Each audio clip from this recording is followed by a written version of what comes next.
Assalamualaikum warahmatullahi wabarakatuh. Selamat pagi anak-anak. Pada hari ini nanti kita akan melanjutkan materi tema 1, subtema 3, pembelajaran 4, 5, dan juga 6. Untuk materi hari ini nanti kita akan belajar tentang daur hidup hewan, kemudian yang kedua tentang perilaku yang menunjukkan sikap persatuan, yang ketiga tentang perkalian. Oke, untuk materi yang pertama yaitu daur hidup hewan.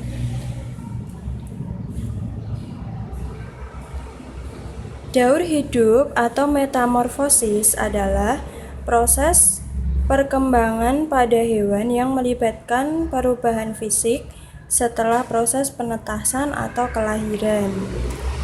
Nah, pada pembelajaran hari ini nanti kita akan belajar daur hidup hewan kupu-kupu, katak, dan juga nyamuk. Yang pertama, daur hidup kupu-kupu. Coba perhatikan gambar berikut ini. Daur hidup kupu-kupu dimulai dari telur. Telur kupu-kupu biasanya berada di permukaan daun. Telur menetas menjadi ulat dan akan tumbuh serta berubah menjadi kepompong. Setelah beberapa lama, kupu-kupu akan keluar dari kepompong. Selanjutnya, kupu-kupu betina dewasa akan bertelur lagi. Hal tersebut berlangsung secara terus-menerus. Nah, jadi daur hidup kupu-kupu dimulai dari telur, kemudian menetas menjadi ulat, ya.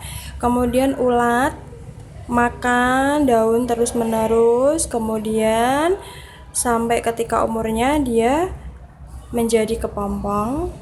Nah, kepompong itu nanti akan keluar menjadi kupu-kupu. Daur hidup yang kedua yaitu daur hidup katak. Katak memiliki 4 tahapan daur hidup. Dimulai dari telur, berudu atau kecebong, katak muda, sampai katak dewasa.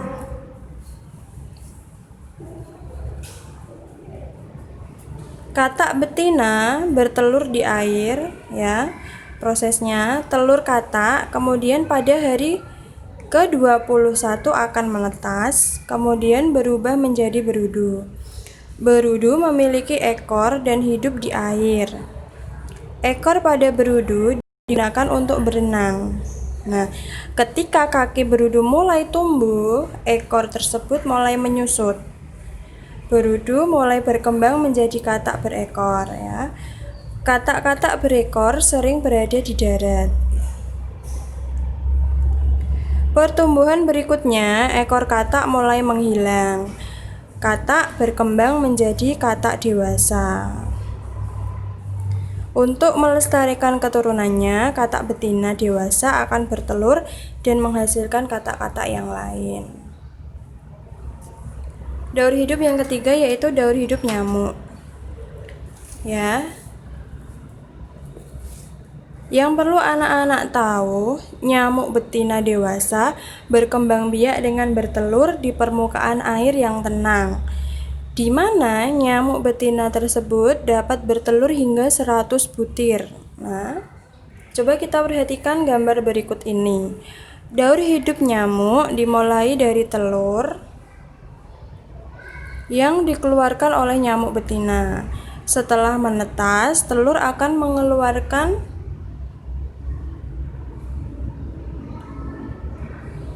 jentik, ya. Telur akan mengeluarkan jentik nyamuk atau disebut juga tempayak. Kemudian jentik nyamuk akan mencari makan di dalam air hingga menjadi pupa atau kepompong. Nah, selama menjadi pupa, maka akan diam dan tidak bergerak. Pupa akan berpindah karena gerakan arus air. Setelah beberapa waktu, pupa akan berubah menjadi nyamuk. Nah, nyamuk dewasa tidak hidup di air, melainkan akan hidup di darat. Jadi, daur hidup nyamuk dimulai dari telur, kemudian menetas menjadi jentik, kemudian berkembang menjadi pupa atau kepompong, dan kemudian menjadi nyamuk. Oke, nah selanjutnya materi tentang perkalian. Pada minggu kemarin kita sudah belajar perkalian, yaitu konsep bahwa perkalian merupakan penjumlahan berulang. Ya, bentuk sederhananya adalah penjumlahan berulang. Nah, kita akan belajar perkalian bersusun. Perkalian bersusun sering digunakan pada bilangan besar. Yuk, mari kita perhatikan contoh berikut ini. Contoh 1 ya, 43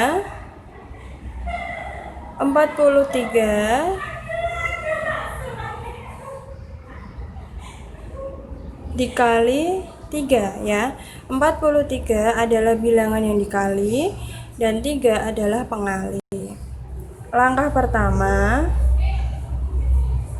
kalikan satuan dengan pengali 3. 3 kali 3 hasilnya 9. Langkah 40-an dikali pengali 3. 4 kali 3 12 ya. Jadi hasil perkalian dari 43 dikali 3 adalah 129. Nah, sekarang kita berlatih soal berikut ini ya.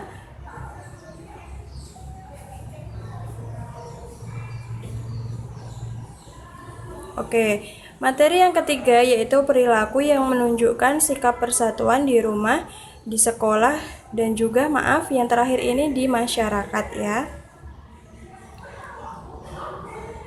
Pengertian persatuan. Persatuan berasal dari kata satu yang memiliki arti utuh serta tidak terpecah belah. Arti lebih luasnya yakni berkumpulnya macam-macam corak dari berbagai ras ya, suku bangsa, budaya, kalangan, adat istiadat dalam masyarakat yang bersatu dan serasi ya. Nah, sikap persatuan harus kita lakukan di Indonesia, di mana corak ras, suku, bangsa, dan budaya di Indonesia itu bermacam-macam ya. Dimulai dari lingkungan terkecil kita, di lingkungan rumah. Caranya bagaimana? Sikapnya. 1. Bermain bersama kakak atau adik ya. 2. Menolong adik dalam mengerjakan pekerjaan rumah. 3. Membagi makanan yang kita punya kepada kakak atau adik. 4. Membantu ibu mengerjakan pekerjaan rumah. 5. Tidak bertengkar dengan adik atau kakak. Tuh, dari lingkungan terdekat kita, rumah. Setelah kita melakukan sikap persatuan di rumah, nah lebih luas lagi kita lakukan di lingkungan sekolah. Bagaimana sikapnya? 1. Kompak dalam mengerjakan tugas yang diberikan oleh guru. 2. Membantu guru membawakan barang. 3. Melaksanakan piket kebersihan ya. Kalau piket datangnya lebih awal. 4. Kerja kelompok. 5. Membantu teman menjelaskan jika mereka belum paham tentang pelajaran. Tuh.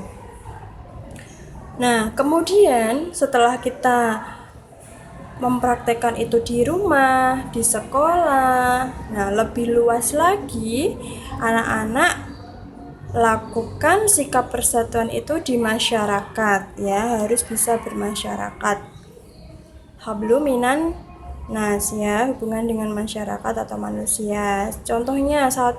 Gotong royong serta membantu sesama masyarakat. 2. Menghargai perbedaan. 3. Menghargai pendapat. 4. Saling tolong menolong. 5. Ikut menjaga kebersihan dengan cara tidak membuang sampah sembarangan ya. Itu tadi penjelasan singkat dari Ibu, kurang lebihnya mohon maaf. Wabillahi taufiq wal hidayah. Wassalamualaikum warahmatullahi wabarakatuh.